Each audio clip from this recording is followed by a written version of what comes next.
Bendito es tu nombre, amado Jesús. Te alabamos y bendecimos tu hermoso nombre. No hay otro Dios, otro Señor y otro Padre tan hermoso y tan grande como tú. Eres nuestro Rey de reyes y Señor de señores. Te damos gloria, Señor, a través de este video, Señor, y pedimos tu dirección, que tu Espíritu Santo sea en medio de nosotros, guiándonos a tu verdad, a tu palabra viva, al discernimiento de la misma, Señor. Entregamos a ti, Señor, todo pecado, toda ofensa. Perdónanos, Señor, si amanecimos en este día sin darte a ti el primer lugar. Perdónanos, Señor, no queremos que nada estorbe en este tiempo. Te lo pedimos y te lo agradecemos en Cristo Jesús. Amén.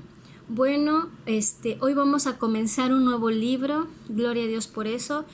Hoy vamos a comenzar a leer y a escudriñar el libro de Tito, la epístola del apóstol Pablo a Tito. Bueno, vamos a leer todo el capítulo 1. Dice así la bendita palabra de Dios. Pablo, siervo de Dios y apóstol de Jesucristo, conforme a la fe de los escogidos de Dios y el conocimiento de la verdad, que es según la piedad, en la esperanza de la vida eterna, la cual Dios, que no miente, prometió desde antes del principio de los siglos, y a su debido tiempo manifestó su palabra por medio de la predicación, que me fue encomendada por mandato de Dios nuestro Salvador. A Tito, verdadero hijo en la común fe, gracia, misericordia y paz de Dios Padre y del Señor Jesucristo, nuestro Salvador.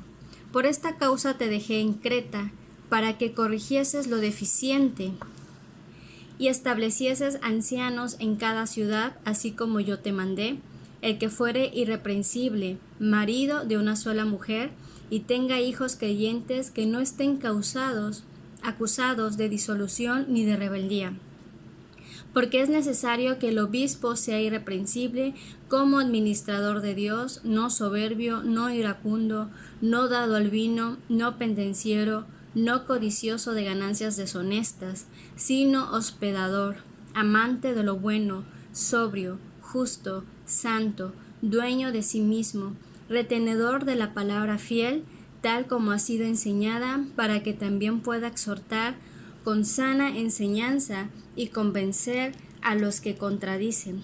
Porque hay aún muchos contumaces, habladores de vanidades y engañadores, mayormente los de la circuncisión, a los cuales es preciso tapar la boca, que trastornan casas enteras, enseñando por ganancia deshonesta lo que no conviene. Uno de ellos, su propio profeta, dijo: los cretenses, siempre mentirosos, malas bestias, glotones ociosos. Este testimonio es verdadero, por tanto repréndelos duramente para que sean sanos en la fe, no atendiendo a fábulas judaicas, ni a mandamientos de hombres que se apartan de la verdad. Todas las cosas son puras para los puros, mas para los corrompidos e incrédulos nada les es puro, pues hasta su mente y su conciencia están corrompidas. Profesan conocer a Dios, pero con los hechos lo niegan, siendo abominables y rebeldes, reprobados en cuanto a toda buena obra. Amén. Bueno, la enseñanza del lunes era la conclusión de 2 de Timoteo capítulo 4, y vimos que todo este libro era el consejo del apóstol Pablo a Timoteo. Ahora es lo mismo, pero ahora no a Timoteo, sino al joven Tito, sí, con el objetivo de aconsejar e instruir a la iglesia local. Bueno, aquí en el versículo 1, Pablo se presenta como siervo de Dios. La palabra siervo aquí, en griego, significa doulos, que significa esclavo. Pablo dijo que era un esclavo de Dios, y en el Antiguo Testamento sabemos que un esclavo, que habían esclavos más bien, que decidieron permanecer como esclavos de sus amos por el resto de sus vidas. Entonces lo que aquí Pablo estaba diciendo es que era un esclavo, un servidor por elección para el Señor. Y continuó diciendo que era apóstol de Jesucristo. Pablo estaba defendiendo su apostolado por el motivo que él iba a dar instrucciones a la iglesia local. Y esta epístola a Tito fue una comunicación del Señor Jesús también para nosotros. Ahora dice también aquí en el mismo versículo 1, conforme a la fe. No dice por la fe, dice conforme a la fe, es decir, conforme a la norma o nivel de fe que se ha fijado para los escogidos de Dios, es decir, para los que han recibido a Jesucristo como su Señor y Dios. Ahora habla también del conocimiento de la verdad, que es según la piedad. Este conocimiento es sobre quién es Jesús y quién nos impulsa a vivir una vida de piedad y santidad. La verdad inevitablemente conduce a la piedad en la vida práctica. Y si no es así, entonces lo que has creído no es la verdad. Pablo insistió en este tema, que cuando el Evangelio es creído, conducirá a una vida de piedad, a una vida santa, porque la gente de la isla de Creta estaba abusando de la gracia de Dios. Ellos decían que sí habían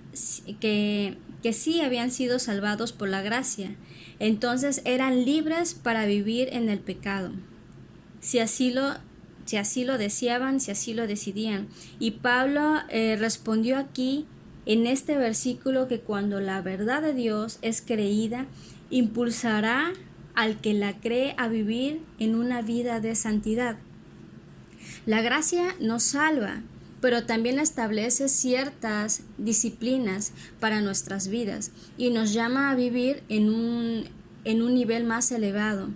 Nadie puede usar la doctrina de la gracia de Dios como una excusa para el pecado. Ahora el versículo 2 dice: en la esperanza de la vida eterna.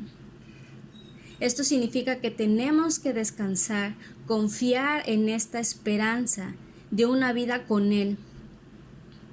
Y Dios no puede mentir. Vamos a leer Romanos 3. Versículo 4. De ninguna manera, antes bien sea Dios veraz y todo hombre mentiroso, como está escrito, para que seas justificado en tus palabras y venzas cuando fueres juzgado. Bueno, aquí dice: de ninguna manera, antes bien sea Dios veraz y todo hombre mentiroso. Lo que nos enseña que nosotros podemos mentir, pero Él no, porque Él es justo. Su propia naturaleza no le permite hacerlo. Él es santo. Regresando al versículo 3 de Tito, dice que a su debido tiempo manifestó su palabra por medio de la predicación. Aquí la palabra predicación en griego significa kenux, que significa heraldo o trompeta. Y una trompeta se utilizaba en aquellos días para hacer una proclamación, un anuncio, y esta es la idea que se expresa aquí. Pablo estaba diciendo que Dios lo había usado para que en el momento correcto, oportuno, manifestara su palabra por medio de una proclamación. ¿Sí? El versículo 4 también dice que Pablo había conducido a Tito en el conocimiento de la salvación a través de Jesucristo. Por eso le dice su hijo, que era su hijo en la común fe, en la misma fe en Jesucristo. ¿Sí? Después lo bendice diciéndole: gracia, misericordia y paz, Dios Padre y del Señor Jesucristo Salvador, nuestro Salvador. ¿Sí? Y Dios, podemos ver cómo nuestro Señor Jesucristo ha extendido esa gracia y ha extendido esa misericordia hacia nosotros hoy en día. Nos debemos sentir agradecidos porque nuestro Señor es bueno con nosotros y no nos trata según nuestras terquedades y nuestras desobediencias. El versículo 5 dice: por esta causa te dejé en Creta, para que corrijas lo deficiente. Aquí dice algo sumamente importante. Aquí le está dando una tarea específica a Tito. El apóstol había dejado a Tito en la isla de Creta. Aquí tenemos un mapa. Vemos que la isla de Creta era la isla más grande que estaba aquí en el mar Mediterráneo. Y aquí está Roma, Italia, Atenas. Entonces, para darnos una idea de dónde estaba Tito en ese momento. Entonces, el apóstol lo había dejado ahí en esta isla para que organizara las iglesias locales con ancianos como sus líderes espirituales. Por eso dice, para que corrijas lo deficiente. La iglesia necesitaba orden, necesitaba liderazgo y debía hacerlo a través del nombramiento de líderes piadosos, los cuales tenían que tener ciertas características. Ya habíamos leído con anterioridad las características de los ancianos o de los obispos, que es lo mismo. Entonces vamos a leerlo. Dice que sean irreprensibles como punto número 1. Irreprensible quiere decir intachables. ¿Sí? No era cualquier tipo de personas, sino personas irreprochables que viven rectamente, que no merecen reprensión. Un ejemplo de estos es Noé. Era un varón justo y perfecto. Lo pueden leer en Génesis 6:9. Un anciano deberá ser irreprensible, aún en el sentido de que no sea hallado culpable de nada de lo cual pueda ser acusado, ya que es muy común que cualquiera que ocupe un cargo sea acusado de algo. Entonces eso significa irreprensible, intachable, perfecto. Marido de una sola mujer. Bueno, también es algo importante, y con hijos creyentes dando buen testimonio. Lo que significa que no podía tener 2 esposas, sino una sola esposa. Aquí no dice que este líder debiera ser casado. La idea es que el obispo debía enfocarse en una sola mujer, ella siendo su esposa. El obispo también debía criar a sus hijos bien. Su habilidad de guiar la iglesia debía primero ser demostrada por su habilidad de guiar su propia familia, a sus propios hijos, y que éstos crecieran en la fe, dando frutos del Espíritu, buen testimonio, no inmiscuidos en problemas o dando falsos testimonios. Por eso dice que no fueran acusados de disolución. Ahora el versículo 7 dice, porque es necesario que el obispo sea irreprensible como administrador de Dios. Aquí lo vuelve a mencionar, pero da otra característica: administrador de Dios. Vamos a leer 1 Corintios 4. Vamos a leer del 1 al 2. Ahora pues téngannos los hombres por servidores de Cristo y administradores de los misterios de Dios. Ahora bien, se requiere de los administradores que cada uno sea hallado fiel. Bueno, todo creyente de Jesucristo debe ser un buen administrador de su fe, ¿sí? Haciendo buen uso de su tiempo, haciendo buen uso de la palabra de Dios, cuidando, si es que es un pastor, un obispo, cuidando de su rebaño, de las personas a su cargo, sea cual sea. Entonces, eso es lo que significa irreprensible como administrador de Dios. Significa ser un fiel servidor que cuida de lo que se le ha encomendado. Continuamos con las características y cualidades. Dice que no debe de ser soberbio, ¿sí? Quiere decir que no debe de ser una persona obstinada. No debe de caer en altivez. Y también eso implica no caer en arrogancia, en el orgullo, teniendo su propio juicio por encima de los demás. Ahora también dice que no debe de ser iracundo, no debe de ser una persona que se enoja con toda facilidad. que tenga mal temperamento, que no pueda controlar su temperamento. Y eso también es como un sinónimo de amargura. No puede ser amargado. También dice que no debe de ser dado al vino. Y esto indica que no debía amar el vino, el alcohol. Es un hombre que no tiene fama de bebedor y no participa en escenas asociadas con bebidas.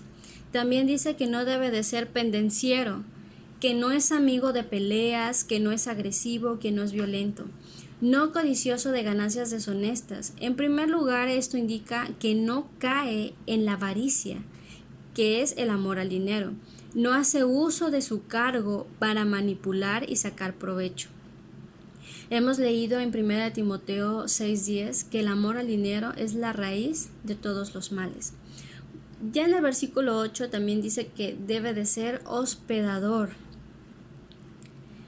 que le gusta tratar bien a aquellos que vienen a visitarle o quieren colaborar con él y con la iglesia, así como compartir su hogar y su mesa. Dice que debe de ser amante de lo bueno. Y esto indica muchas cosas. Tiene que amar lo santo, no amar lo reprobable. Vamos a leer Filipenses 4:8, que dice así: por lo demás, hermanos, todo lo que es verdadero, todo lo honesto, todo lo justo, todo lo puro, todo lo amable, todo lo que es de buen nombre, si hay virtud alguna, si algo digno de alabanza, en esto pensad. Entonces, eso es lo que implica amar lo bueno. Todo lo que sea honesto, verdadero, justo, puro, amable, si tiene alguna virtud, si lo que vamos a decir no es puro, si lo que vamos a ver no nos incita a la pureza, a la justicia, entonces no debemos abstenernos. Y ese sería una declaración y un testimonio vivo de que amamos la pureza, de que amamos lo bueno y lo justo. Ahora dice que debemos de ser sobrios, que el anciano, el obispo, tiene que ser sobrio, es decir, serio, sensato, de buen juicio en el cargo que ocupa. Debe de ser justo, es decir, recto, que actúa con justicia, que vive conforme a la ley de Dios. Santo, que está dedicado o consagrado a Dios, a su ministerio, buscando hacer siempre la voluntad de Dios antes que la suya. Y aquí también dice dueño de sí mismo al finalizar el 8. Esto quiere decir que tiene dominio propio, que domina su carne, que renuncia a cosas o momentos determinados aunque se le apetezca, pero no se deja llevar por sus emociones o por la circunstancia. Versículo 9 dice que es retenedor de la palabra fiel. Primero, debía estar seguro de la palabra fiel por sí mismo. Cuando trata la palabra de Dios, o cuando trae más bien la palabra de Dios a las personas, debe compartirla con firmeza y autoridad. Eso también significa que debe apegarse a la palabra de Dios tal y como es enseñada, tal y como nos la enseña nuestro Señor Jesucristo a través de la palabra, ¿sí? No de una manera diferente. Entonces debe de apegarse un obispo a la palabra de Dios, no a un enfoque de moda y no darle prioridad a un programa eclesiástico, sino a la palabra de Dios. Versículo 10 también dice, habla sobre los contumaces, porque hay aún muchos contumaces, habladores de vanidades y engañadores. Bueno, la palabra contumaz indica a alguien que no se somete ante la autoridad de Dios. Dios ha establecido un orden de autoridad en varias áreas distintas de la vida. Hay un orden de autoridad en el hogar, en la iglesia, en el trabajo y en la comunidad. Dios quiere que nosotros reconozcamos los lugares en donde Él ha puesto una orden de autoridad en nuestras vidas. Si había sí, había muchos contenciosos y mucha gente problemática entre el pueblo de Dios en los días de Pablo. Entonces esto también nos indica que va a ser lo mismo en nuestro tiempo. ¿Sí? Ahora dice que estos van a ser habladores de vanidades. La idea principal es sobre personas que les gusta demasiado hablar, pero sobre temas vacíos, sobre temas vanos, superficiales y frívolos. Una cosa es pasar un momento agradable con una conversación desenfadada, relajada, alegre, para tener un momento de diversión saludable. Pero lo que Pablo estaba condenando de alguna manera aquí era ese hablar siempre en la iglesia, palabras sin sentido que conllevan a amar al mundo y el mismo pecado, el solapamiento de lo vano, que no lleva y que no insta a una búsqueda a Cristo y no produce ninguna bondad en la vida. Esta gente en Creta podía hablar elocuentemente, pero toda su plática era inefectiva en traer a cualquiera a ningún paso que tenga que ver con la bondad ni con la búsqueda de Dios. Vamos a leer 1 de Timoteo 1, versículo 6. Dice: de las cuales cosas desviándose algunos se apartaron a vana palabrerías, queriendo ser doctores de la ley, sin entender ni lo que hablan ni lo que afirman. Que es algo muy serio esto de las vanas palabrerías. Es hablar por hablar sin estar bien fundamentados en la palabra de Dios. Por eso dice queriendo ser doctores de la ley, pero no entendían absolutamente nada. Vamos a leer Romanos 16. Bien, versículo 18. Dice: porque tales personas, no sirven a nuestro Señor Jesucristo, sino a sus propios vientres, y con suaves palabras y lisonjas engañan los corazones de los ingenuos. Entonces estas son características de las personas que hablan palabras vanas, y dice que son engañadores, ¿sí? Es algo que acabamos de leer ahorita en Romanos 16, 18. Dice: mayormente los de la circuncisión. Bueno, aquí habla que estos son principalmente los de la circuncisión. Esto nos indica que Pablo estaba particularmente preocupado por el efecto de unos cristianos de trasfondo judío, quienes creían que la clave para la aceptación ante Dios era guardar la ley de Moisés. Por ello el tema de la circuncisión, y esto nos lo explica claramente Hechos capítulo 15. Versículo 1. Entonces algunos que venían de Judea enseñaban a los hermanos: si no os circuncidáis conforme al rito de Moisés, no podéis ser salvos. Wow. Entonces ellos intentaron persuadirlos de que el testimonio de Jesús y su sacrificio en la cruz no fueron suficientes, y que por eso debían guardar las largas genealogías y alegorías de los rabinos. Más aún ellos intentaron enseñarles que la gracia no era suficiente y que para ser muy buenos necesitaban echar sobre sí mismos toda la ley, todas las reglas y regulaciones sobre los alimentos, sobre los lavados que se tenían que hacer, los cuales eran características del judaísmo.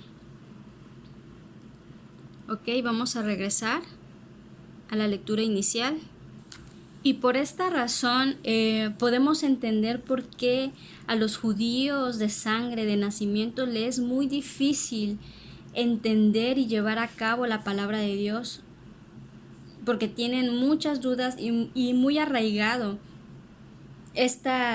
la ley en sí mismos. Entonces, para ellos al convertirse les era difícil aceptar ciertas cosas y abandonar otras. Bueno, aquí el versículo 11 dice: a los cuales es preciso tapar la boca. ¿Se escucha algo fuerte? pero eso no implica que ellos debían ser silenciados por medio de violencia o persecución, sino silenciados haciendo uso de la razón y el buen uso de la palabra de Dios, para poderles refutar con la misma palabra de Dios. De esta manera se les impedía que estos ganaran una audiencia, porque si bien se les permitía esto, podían meter el error y la falsa enseñanza a las casas, a las familias, y esto hubiera sido algo muy feo. Este era un problema muy grande. Donde quiera que sea sembrada la palabra de Dios, Satanás siempre va a querer robar la semilla y poner duda sobre la palabra y la veracidad de la palabra de Dios. Él es nuestro enemigo y siempre entra y va a entrar a sembrar la cizaña, la mala semilla entre el trigo. Vamos a leer 1 de Timoteo 1. Versículo 4 dice: no presten atención a fábulas y genealogías interminables que acarrean disputas, más bien que edificación de Dios que es por fe, así te encargo ahora. Entonces podemos ver que existen ciertos temas espirituales que no son de edificación y no son productivas. Lo único que hacen es causar especulaciones y argumentos. Ahora también, regresando a la lectura inicial, habla que todo esto lo hacen para tener ganancias deshonestas que no convienen. Esta gente problemática era motivada por la ganancia, la cual podía ser monetaria o la cual podía ser emocional. Es decir, tener cierto reconocimiento, cierta admiración por la gente y que se les tomara en cuenta como líderes. Pero esto era un problema, porque no eran líderes conforme a la palabra de Dios. Ahora, por eso el versículo 12 dice que estos, aún su propio profeta, aquí habla de un profeta, no significa que sea un profeta de Dios, sino profeta de ellos, conforme a su cultura. Dice: los cretenses siempre mentirosos, malas bestias, glotones ociosos. Bueno, sabemos que es un mentiroso y sabemos que es un glotón y que es un ocioso, pero ¿a qué se refiere con malas bestias? Significa que los cretenses eran groseros y crueles. Esta era la reputación de ellos. Y esto así los veían en el mundo romano. Y es maravilloso lo que la gracia de Dios puede hacer e hizo entre esta gente de la isla de Creta. Eran mentirosos, bestiales en su forma de actuar, perezosos, glotones, pero aquí vemos el poder transformador del Evangelio en las vidas de las personas. Muchos de ellos se entregaron a Jesucristo y sus vidas cambiaron. El versículo 13 dice: este testimonio es verdadero. Por tanto, repréndelos. Bueno, a causa del carácter endurecido general de la gente en esta isla, se debía lidiar con ellos de forma directa y así poderlos persuadir a que se vuelvan a la sana doctrina, a una vida conforme a la buena enseñanza. El versículo 14, como lo mencionamos anteriormente, dice que decía en el versículo 10, que mayormente los de la circuncisión, el punto particular de la contención en las iglesias de Creta tenía que ver con el legalismo judío. Este era el problema. Por eso dice fábulas judaicas. No estaba centrado en la palabra de Dios, sino en fábulas judaicas y en mandamientos de hombres que se apartaron de la verdad. El versículo 15 dice que todas las cosas son puras para los puros. Aquí nos habla del carácter de estas personas difíciles. Este es un versículo que es utilizado por personas que dicen, presten mucha atención, personas que dicen que si somos salvos por la gracia de Dios, no importa cómo debemos de vivir. Es decir, que si somos salvos, somos puros y podemos vivir de la forma que más nos agrade. Esto es un error. Ciertas culturas y muchas sectas en la actualidad han desarrollado esta enseñanza y se justifican con este versículo. Pero este versículo no está diciendo esto, lo están sacando a su conveniencia y fuera de contexto. Es una enseñanza totalmente falsa, diciendo que ellos pueden vivir en el pecado. Y aunque ellos no lo llaman pecado, porque para ellos no es pecado, porque como dice este versículo, todas las cosas son puras para los puros. Entonces ese es su gancho para ellos. Y es así como se forman falsas doctrinas, falsas enseñanzas, utilizando la misma palabra de Dios, pero sacándola dentro de su contexto bíblico. Es por eso la importancia de no solamente leer la Biblia, sino de escudriñar la palabra de Dios, estudiarla, tener una Biblia interlineal, tener una Biblia donde podamos encontrar el origen original de la palabra, de lo que quería decir. Entonces, lo que el apóstol Pablo estaba diciendo no tenía nada que ver con las cuestiones morales. Él estaba hablando de este asunto del legalismo y de lo que se podía comer, sobre comer carnes. Y esto vamos a leerlo un poquito más detallado aquí en Lucas 11, versículo 39. Pero el Señor le dijo: ahora bien, vosotros los fariseos limpiáis lo que fuera del vaso y del plato, pero por dentro estáis llenos de rapacidad y de maldad. Necios, el que hizo lo de afuera, ¿no hizo también lo de adentro? Pero dad limosna de lo que tenéis, y entonces todo os será limpio. Mas ay de vosotros fariseos, que diezmas la menta y la ruda y toda hortaliza, y pasáis por alto la justicia y el amor de Dios. Esto os será necesario hacer sin dejar aquello. Qué fuerte, ¿verdad? Ahora Romanos 14:14 dice: yo sé y confío en el Señor Jesús, que nada es inmundo en sí mismo, mas para el que piensa que algo es inmundo, para él lo es. Pero si por causa de la comida tu hermano es contristado, ya no andas conforme al amor. No hagas que por la comida tuya se pierda aquel por quien Cristo murió. ¿Sí?